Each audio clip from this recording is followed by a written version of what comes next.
Halo guys, selamat datang lagi di vlog aku. Jadi ini adalah video Q&A. Jadi kemarin aku sempat buat di Instagram buat Q&A beberapa pertanyaan. Karena aku sekarang sama Daniel traveling dan kita baru kenal ya, dikenalnya sama Ekida ya. Jadi kita juga umurnya nggak terlalu beda jauh dan kemarin umurnya deket. ya kayak kita ketemu di trip ini. Jadi beberapa trip ke depan kita bakal explore beberapa negara di Horn of Africa. Dan sekarang kita baru 112 negara dan kita buat Q&A kayak siapa aja sih yang penasaran tentang Pengalaman keliling dunia ya? Iya, pengalaman keliling dunia udah 112 negara ini. Jadi dari Q&A itu ada banyak banget pertanyaan, ada seratusan.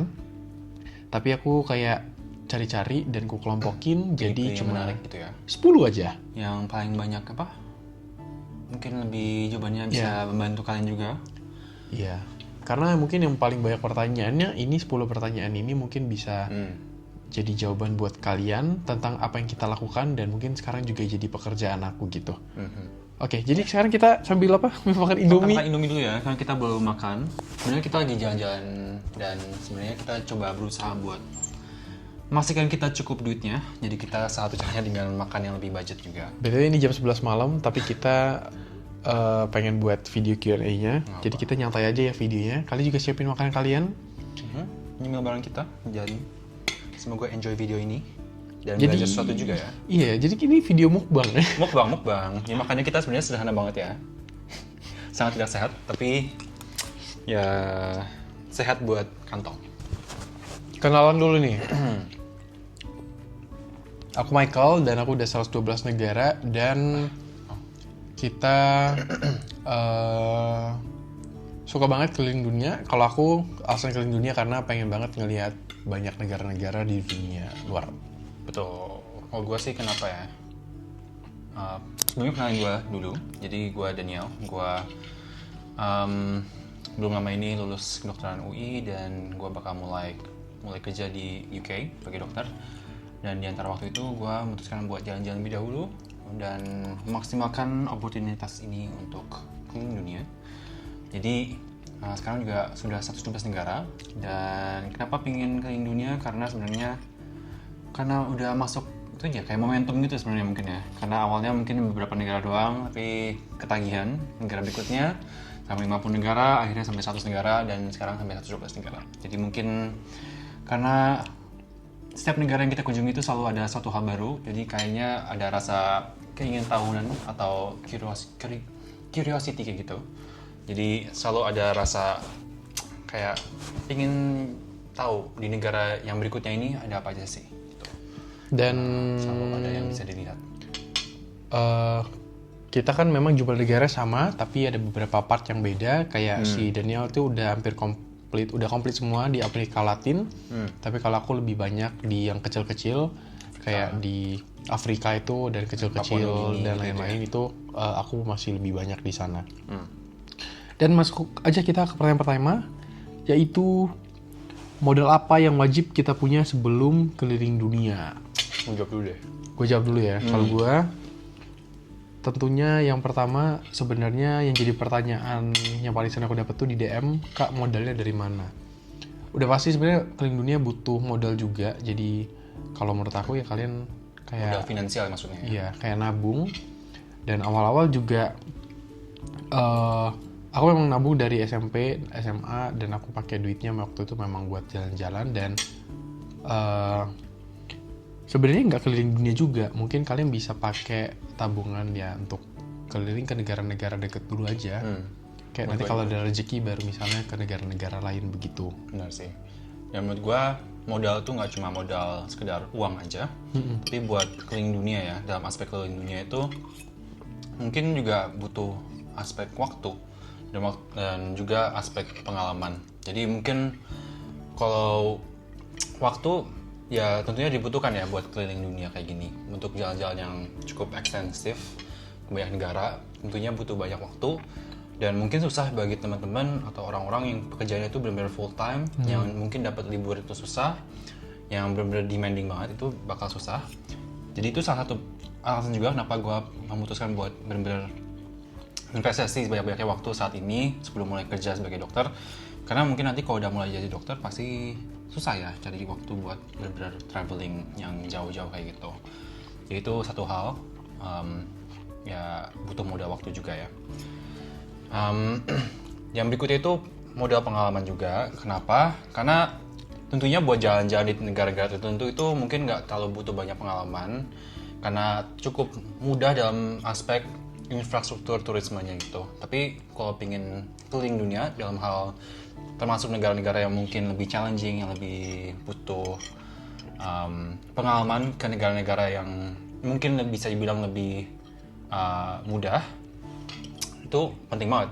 Jadi kayak misalnya kita bakal ke negara-negara yang lebih challenging di Afrika misalnya, kalau itu negara pertama yang kalian kunjungin, menurut gua bakal agak susah karena pasti banyak hal yang belum kalian pernah alami sebelumnya. Ada hal-hal tertentu yang mungkin cuma bisa kalian bayangkan ketika sudah punya pengalaman di negara-negara sebelumnya. Kayak misalnya dalam aspek ngurusin visa-visa di negara-negara yang mungkin nggak terlalu jelas, atau mungkin dalam hal keamanan, atau mungkin dalam aspek menggunakan public transportation ya gitu. Itu sebenarnya butuh pengalaman di negara-negara sebelumnya gitu, sebelum akhirnya kalian bisa terus lanjut ke negara yang lebih challenging atau lebih demanding ya gitu. Itu modal lainnya juga ya. Jadi modal uang, modal waktu, dan juga modal pengalaman gitu. Lanjut, 2. Negara yang paling susah diakses buat visit. Ini kalau pengalaman aku dulu ya, 112 negara. Kalau menurut aku yang paling susah itu kemarin sih kita baru ketolak ke negara Suriah. Suriah itu bener sih. Jadi karena itu negara baru, karena kayak baru setahun dia abis ganti pemerintahan. Ya bukan negara baru sih, maksudnya pemerintahan baru. Pemerintahan baru ya gitu. Jadi kayak kita udah riset dan lain-lain, tapi kayak masih tetap ditolak karena sebenarnya negaranya sekarang banget tuh kayak belum terlalu buka untuk turis. Jadi masih banyak peraturan-peraturan yang masih sering ganti. Dan ini pertama kali aku ditolak terbang sih. Ini kedua kali gua. Tapi sebenarnya masalah di hal ini tadi Mike udah jelasin, karena dia itu belum benar-benar kayak fix sistem imigrasi gimana, informasinya itu selalu berubah-berubah. Jadi sebenarnya kita udah coba melakukan segala hal yang kita bisa lakukan untuk memastikan kita bisa pergi. Jadi kayak kita udah pastiin apa aja sih yang kita butuhkan. Jadi kalau kita cari-cari di internet itu sebenarnya kita udah cukup eligible buat visa on arrival kayak gitu. Tapi pas kita nyampe di bandara dan kita sekali lagi tanya, kita butuh apa lagi sih dokumennya? Kita mastiin kita dokumennya udah lengkap atau enggak. Dan orang pertama yang kita ngomong itu di check-in counter itu bilang kita bisa visa on arrival. Jadi kita merasa aman kan. Kita boarding pass-nya di print dan segala macam. Tapi masalahnya itu pas kita udah nyampe di gate-nya, setelah masalah-masalah yang lainnya kayak udah di delay gitu-gitu, kita dibilangnya butuh visa karena dia katanya nelpon si immigration police di Damaskusnya secara langsung dan dibilang kita butuh visa. Padahal kita udah memberikan segala bukti dari baik itu thematic, baik itu dari teman-teman kita yang ada di Syria bahwa kita emang bisa visa on arrival, tapi mereka tetap bersikeras kalau kita tuh nggak layak terbang karena kita butuh visa. Tapi ini bukan susah sih, maksudnya dalam artian kayak mungkin peraturannya belum terlalu jelas. Dan ini juga tripnya kita barengan ini ke Suriahnya sebenarnya. Jadi ini jadi menurut kita salah satu pengalaman baru lah. Dan akhirnya kita change plan untuk ke negara selanjutnya. Tapi ini kayak jadi pengalaman aja sih. Udah itu doang sih. Lanjut, ketiga, cara atur budgetnya pernah boncos nggak? Ini pertanyaannya menarik juga nih. Jadi penting sih sebenarnya. ya pernah boncos sih. Boncos itu dalam artian berarti over budget. Kalau dari pengalaman aku tuh orang tipe yang suka ngeplan itu agak pack jadwalnya. Jadi kalau misalnya ada satu pesawat yang delay dan lain-lain, aku sangat takut itu bakal berentetan ke plan-plan selanjutnya. Nah, pernah satu kejadian, iya kayak pesawat di Eropa kalau nggak salah Ryan yang delay. Dan oh bukan Ryan, aku terbang yang visanya ketolak itu. Oh Norway. Ke Norway iya. Itu naik apa sih? North Atlantic. North Atlantic. Nah, jadi aku tuh udah biasanya kalau udah trip 3 minggu itu aku udah tahu nih budgetnya bakal keluar segini. Jadi kan on track lah untuk keluar budgetnya. Tapi di flight itu tiba-tiba aku nggak boleh terbang. Jadi ya mau nggak mau harus beli tiket baru dong. Dan itu waktu itu dari Bangkok, aku stuck di Bangkok, tiket ke Norway ku hangus, jadi aku mesti beli tiket tambahan. Makanya kalau kalian pernah nonton YouTubeku yang ke Oman, ke Bahrain, ke Mesir, itu semuanya adalah plan dadakan. Dan aku beli tiket dadakan langsung, transit di India juga, itu video-video pertama aku di YouTube. Dan lumayan boncos, jadi beli tiket baru sekitar 5 jutaan gitu. Yang angus berapa tuh? Yang North Atlantic itu promo, jadi ke Norwegia, ke Oslo dari Bangkok cuma 1,2 juta. Wow, sebenarnya bagus ya berarti ya? Iya, tapi masalah visa doang sih. Ya, gitu. Jadi Apa masalah visanya tuh? karena visa aku baru dan bukan visa Norway langsung, jadi sebenarnya aku tuh harus dicap basah dulu oleh negara Schengen lain baru boleh masuk. Tapi kemarin aku masih pure banget baru, dan itu pengalaman juga. Nah, boncosnya lumayan harga tiket dan beberapa hotel yang udah aku booking. Tapi ya kalau bisa kalian juga harus punya asuransi sih kalau menurutku. Atau mungkin ya jadwalnya jangan terlalu pack kalau misalnya pertama-tama traveling gitu. Tapi kalau udah sering traveling ya pack gitu nggak apa-apa sih. Mungkin bisa salin itu ya punya semacam travel insurance gitu. Jadi kalau misalnya pesawat kena cancel pun, ya kalian bisa dapat mungkin refundnya gitu, atau setidaknya dapat kompensasi lah. Dan kalau gua mungkin pengalaman yang paling recent kali ya, mungkin itu pas gua di Rusia. Karena Rusia kan saat ini lagi banyak di sanction ya, karena kena keterlibatan di perang dengan Ukraina gitu. Jadi kartu-kartu kredit atau kartu-kartu internasional, saya mungkin punya Cina gitu, itu nggak diterima di Rusia. Jadi kalau kalian pingin ke Rusia itu, kalian benar-benar harus bawa semua uang yang kalian butuh bawa ke Rusia dalam bentuk cash, dalam bentuk USD, bentuk euro atau pound kayak gitu. Dan itu semua uang yang bisa kalian pakai selama di Rusia. Jadi kalian benar-benar harus pikirin kayak seberapa banyak yang perlu kalian keluarin sama di Rusia. Jadi sebenarnya gue udah pikirin, jadi gue udah riset kayak gue bakal ngeluarin berapa buat makanan, gue bakal ngeluarin berapa buat akomodasi dan transport gitu-gitu. Itu semua gue udah pikirin. Nah, tapi masalahnya yang gue lupa pikirin itu harga tiket masuk ke attraction-attractionnya gitu. Jadi di Rusia ini setiap attraction itu sebenarnya harus bayar masuk. Iya lagi. Cukup mahal. Jadi kayak misalnya mau masuk St. Basil Cathedral, itu yang bentuknya kayak bawang itu, yang warna-warni. Itu masuknya 2.000 ruble, jadi cukup mahal dan gue nggak mikirin itu. Jadi karena tentunya gue pingin masuk ke sebanyak banyaknya attraction, akhirnya agak boncos karena ya uangnya kepake buat attraction itu. Jadi gue harus kayak benar-benar save up uang cash yang gue punya karena gue nggak bisa ambil di ATM lagi sama di Rusia. Dan gue sebagai konteks gue di Rusia selama 10 hari, jadi cukup lama. Jadi gue ya sacrifice-nya itu makanan. Jadi gue makannya itu ya kayak di supermarket doang, kayak makan coklat, keripik yang gitu-gitu, atau makan McD-nya Rusia gitu. Makan Indomie, tapi ini beda konteks ya. Tapi ya gitulah, karena gue nggak mau kayak FOMO nggak masuk ke cathedral atau attraction keren lainnya karena masalah uangnya gitu. Jadi gue sacrifice makanannya. Oke. Lanjut ya. Sejak kapan mulai traveling? Apakah dari kecil sudah sering keluar? Oke, gue jawab. Jadi aku tinggal tuh di Sumsel, satu kota kecil namanya Lubuk Linggau. Dan waktu aku kecil ya, kayaknya pesawat cuma ke Jakarta dan itu pesawat kecil. Kalau liburan tuh aku biasanya cuma ke Palembang doang. Jadi cuman naik mobil 8 jam gitu. Kayak paling tiap liburan aku cuma ke Palembang sampai SMP. Jarang sih keluar-keluar. Jauh ya? Jadi kayak cuman main di area kota-kota aja. Dan dari kecil gitu nggak pernah kepikiran aku punya kesempatan buat lihat dunia luar. Bahkan setelah aku lulus kuliah pun di 3 tahun lalu, itu aku nggak ada kepikiran bakal 3 tahun ke depan tuh bakal mengunjungi banyak negara. Jadi kayak semuanya tuh terjadi dengan begitu cepat. Jadi awal mulanya waktu aku traveling itu ketika lulus kuliah, waktu selesai sidang wisuda, akhirnya pergi ke Thailand sama Laos karena waktu itu COVID, aku punya tiket angus, jadi yaudah kayak pengen pakai waktu buat traveling dulu, kayak pertama kali banget itu ke Thailand, Laos. Itu pertama kali keluar negeri? Enggak, sebelumnya pernah ke Malaysia sama Singapura, tapi cuman kayak visit keluarga, bukan traveling kayak gitu. Jadi benar-benar pengalaman pertama ngerti tentang diri sendiri, kayak belajar susun semuanya sendiri tuh ke Thailand. Dan itu tiga tahun lalu, baru banget sih. keren banget sih. Mungkin kalau gue, karena gue gedenya di daerah Tangerang Selatan atau Jakarta gitu, mungkin posisi gue lebih privilege ya, karena kalau terbang-terbang pasti dari Soekarno-Hatta itu lumayan deket, jadi sebenarnya cukup mudah. Tapi sebenarnya buat gue sendiri, keluarga gue juga jalan-jalan nggak sering banget ya, paling kalau dulu sebelum gue benar-benar mulai traveling kayak keliling dunia gitu, paling sekali setiap 2 tahun atau 3 tahun gitu. Dan paling perginya ke Singapura atau Malaysia.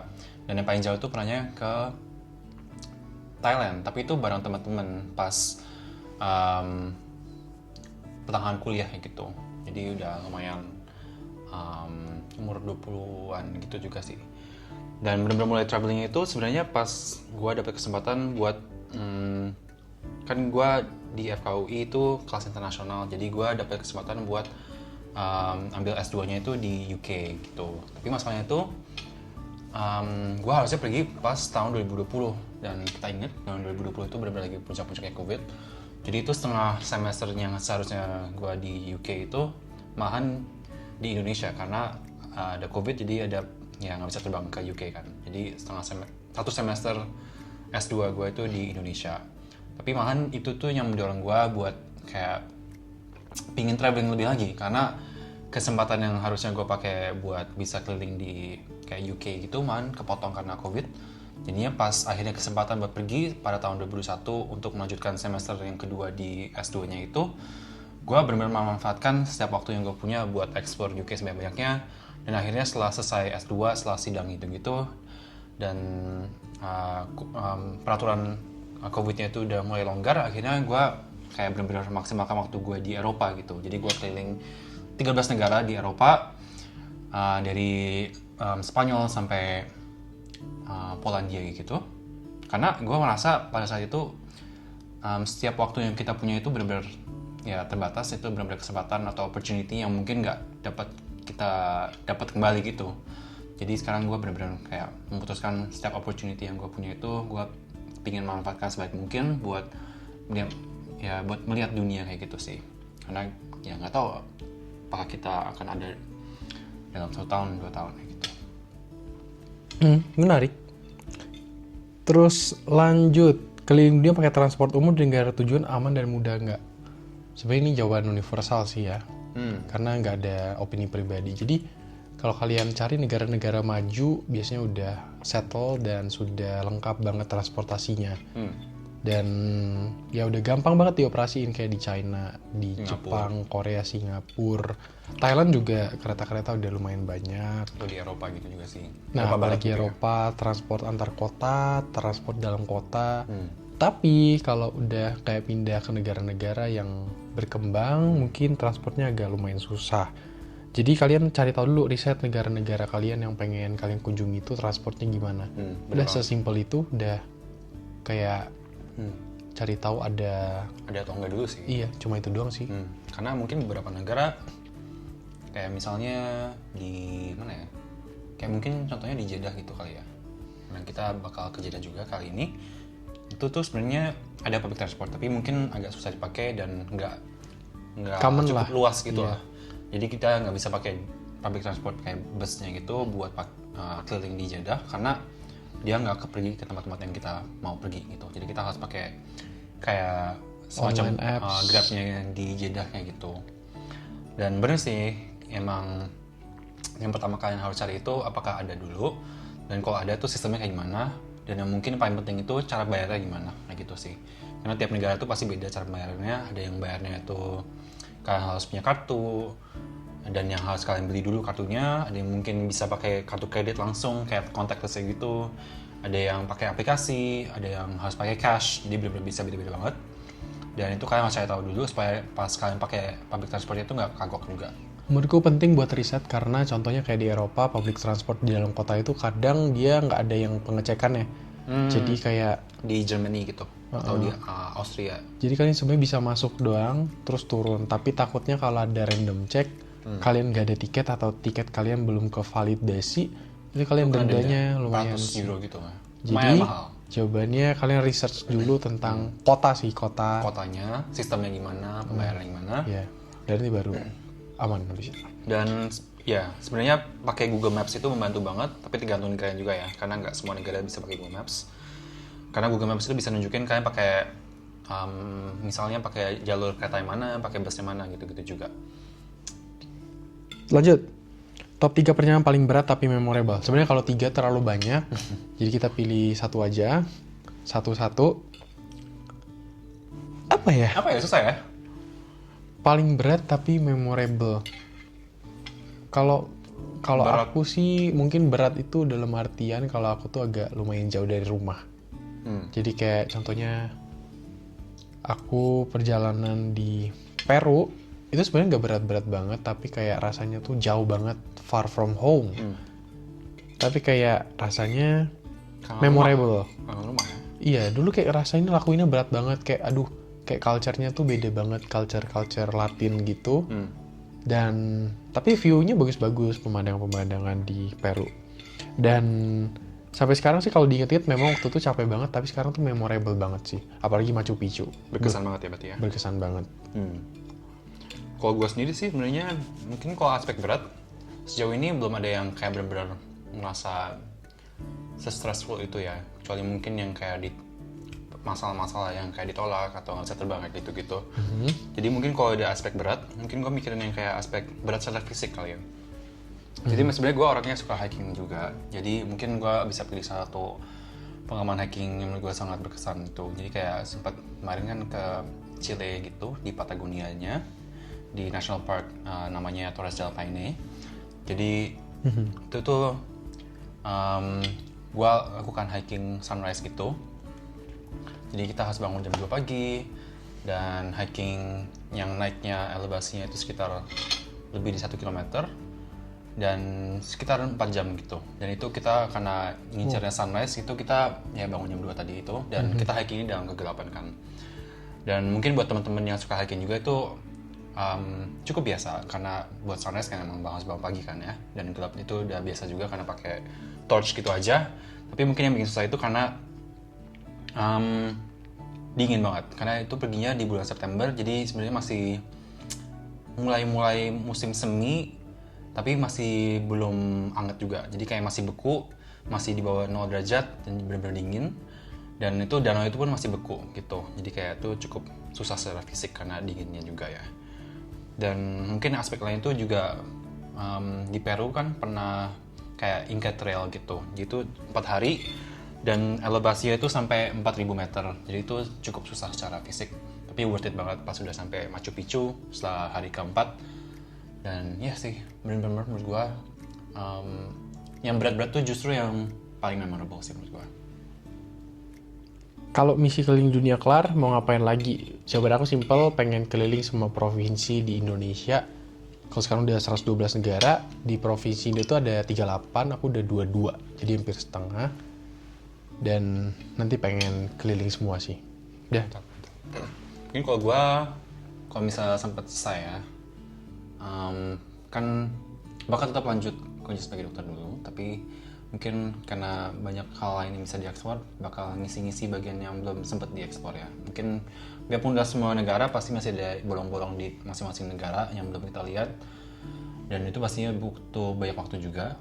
Dan itu menurut gua satu hal yang bisa kita lakukan, karena pasti banyak hal lain yang bisa kita tetap eksplor gitu sih. Jadi biarpun udah semua negara, kita nggak akan berhenti traveling juga, karena masih banyak hal di dunia ini bisa kita lihat. Okay. The most fear and worst experience selama keliling dunia. Kalau aku the most fear adalah di negara-negara yang rawan copet dan barang-barang copetan. Tapi puji Tuhan sampai sekarang belum pernah dan belum ada bad experience terkait barang-barang pribadi. Karena aku juga biasanya kalau traveling itu selalu item-item biasanya. Nggak mencolok perhatian gitu ya? Nggak mencolok perhatian. Mungkin kayak, oh ini salah satu komplotan ya. Benar-benar. Pokoknya tim ya, kita. Itu salah satu tips juga ya. Sebenarnya kalau kalian jalan-jalan itu sebaiknya jangan terlalu mencolok. Jangan terlalu obvious kalau kalian tuh turis yang gampang jadi target gitu sih. Iya. Karena nonjolin barang-barang berharga mahal. dan lain. Ya. Ya. Apalagi di Eropa itu target banget sih. Gampang banget kalau di Eropa.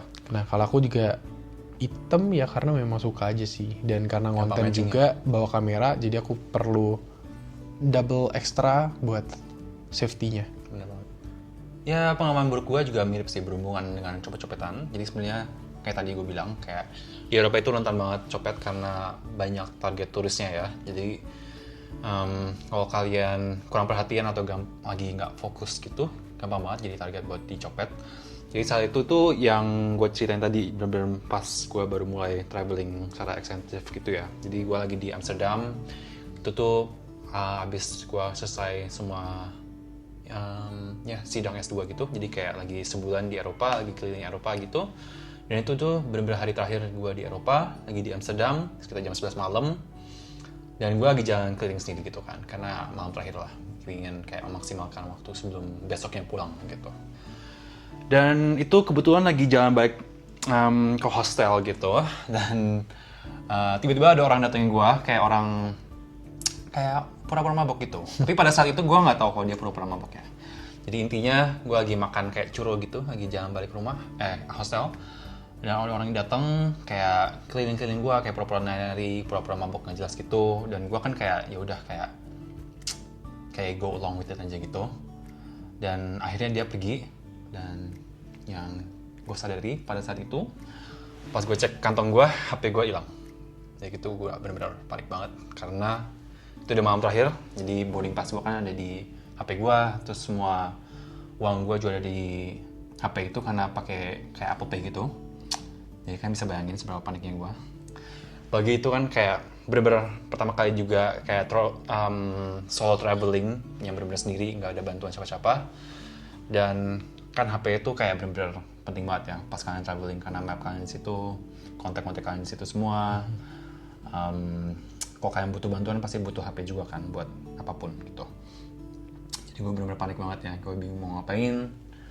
Dan ya gue langsung balik ke hostel. Untungnya gue ada iPad, jadi gue bisa pakai kayak Find My iPhone gitu. Tapi awalnya nggak nemu HP-nya di mana gitu. Jadi gue sempet kayak muter-muter Amsterdam, pusatnya Central Amsterdam selama beberapa jam. Sampai jam 2 pagi gitu gue ngobrol sama polisi. Gue kayak ada orang yang bantuin gue juga buat bantuin gue kayak buat tenang gitu. Tapi ya udah jam 2 pagi, gue nggak tahu ada di mana karena Find My-nya itu butuh wifi juga kan. Tapi kan iPad-nya nggak punya kayak sel, nggak punya SIM gitu. Jadi akhirnya gue balik hostel, dan kalau nggak salah itu jam 4 pagi gue pakai Find My lagi, dan gue nemu lokasi si iPhone-nya itu. Dan menakjubkan banget, ternyata dia ada di daerah dekat airport. Dan gue bingung, kenapa gue bisa di airport? Apakah HP gue bakal diambil orang ini pergi ke negara lain gitu? Tapi gue habis itu pakai Google Maps, gue pakai satellite gitu, dan gue menyadari kalau HP gue ini ada di tempat headquartersnya polisi Amsterdam gitu. Jadi gue dari situ, gue langsung tahu kalau HP gue tuh ternyata ada di polisi, dan kebetulan banget kayak kantor polisinya ini sebelahan di airport, di Schipholnya itu. Jadi kayak bener-bener hoki banget. Dan hokinya itu karena besoknya tuh emang gue harus pergi paginya buat balik ke UK gitu. Dan gue langsung ke office-nya itu di bandaranya, dan hoki banget, mereka punya HP gue, mereka bisa identify orangnya itu. Mereka nanya-nanya gue kayak siapa orangnya yang gue lihat di malam itu buat bikin police record gitu-gitu. Ya mereka ngembalin HP gue bener-bener ada, SIM card yang masih ada semua, masih bisa nyala gitu-gitu semua. Dan gue balik langsung di hari yang sama, di pagi yang sama balik ke UK dengan HP gue. Jadi itu benar-benar pengalaman yang menyenangkan banget. Mujizat banget ya itu bisa dapat balik. Dan kebetulan tuh karena orang yang nyopet HP gue tuh nyopet HP orang lain dan ketahuan, jadi dia dibawa ke penjara gitu. Jadi HP gue bisa dapat balik. Mujizat sih. Mujizat banget ya bisa dapat HP balik. Padahal gue mikirnya gue harus ninggalin Amsterdam tanpa HP gue, dan ya bakal bingung ngapain sih. Oke. Oke. Berapa tahun keliling dunia sebanyak itu dan motivasinya apa? Bisnis kuliah cuma 3 tahun sih, cuma 3 tahun. Sebenarnya awalnya nggak ada motivasi apa-apa, jadi kayak mungkin sama dengan si Daniel, setelah unlock satu negara tuh ada rasa pengen unlock negara-negara berikutnya. Ada rasa nggak selesai gitu. Dan mungkin, iya ini pas banget di titik ini kita ketemu di negara yang sama. Menarik sih. Bener banget. Jadi mungkin buat gue juga sama, mulainya benar-benar explore dunia itu pas tadi yang sama kayak cerita di Amsterdam tadi itu. Jadi sekitar tahun 2022 sih, berarti sekitar 3 tahun sebelumnya juga berarti. Mirip Kayak ya? setelah selesai S2 itu, dan bakal balik buat lanjut koas di FKUI. Jadi kayak mulai dari Eropa itu sih, kayak explore banyak-banyaknya negara di Eropa, kayak belajar caranya solo traveling gimana, belajar cara backpacking gimana, belajar cara benar-benar ngurusin itinerary sendiri, gimana cara ngurusin budget sendiri, itu bikin rasa kayak confidence juga kalau kita bisa explore negara lainnya secara mandiri kayak gitu. Dan juga kayak misalnya tadi kan selesai negara ke-13 gitu, daerah mungkin di Eropa gitu, tapi kan masih ada sisa-sisa gitu. Jadi rasanya pengen balik buat nyelesain yang belum kita sempet kunjungin ya gitu. Kayak mungkin di daerah ASEAN juga, ya misalnya belum ke daerah Laos, jadi mungkin next time-nya kita pengen balik ke Laos. Terus sudah selesai daerah Southeast Asia, jadi pengen mungkin explore ke daerah Southeast Asia, terus ntar ke Central Asia, terus akhirnya tinggal bolong-bolong dikit doang tuh. Jadi malahan pengen explore daerah-daerah yang belum kita kunjungi gitu.